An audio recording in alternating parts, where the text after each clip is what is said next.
Hey guys, welcome back to Reviews and How-Tos. I'm Tyler. Today we're checking out this really big frying pan from HexClad. Look at that, 14 inches. It does come with this lid right here. It has that nice glass top on there. This lid is optional. You can get it with or without the lid.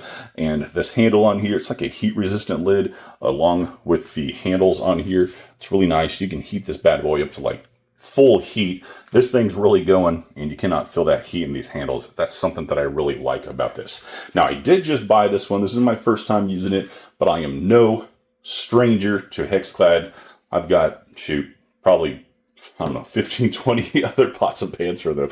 I really love them. I'm a HexClad fanatic and excited about this one. Get ready to cook up some stir frying this. So actually go ahead and cook that up and then we'll see exactly how that looks. And I'll give you like an overall, this is what I think about it once I'm done with that. So stand by, a little bit of movie magic, and I'll be right back. All right, so as promised, I've got some chicken in here. You can kind of see it through there. It is got a little bit of moisture on there.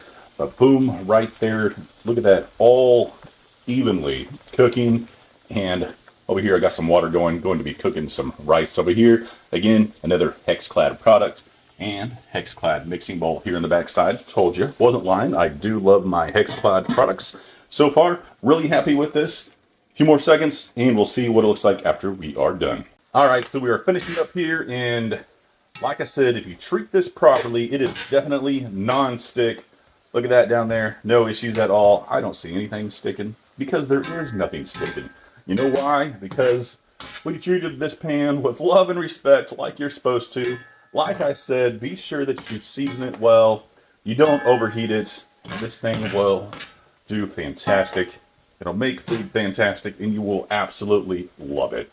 So overall, like I said, I love this. I love all of HexClad stuff. All right, and there it is. Afterwards, absolutely zero scrubbing. I just ran water over it and then wiped it down. So go ahead and check it out.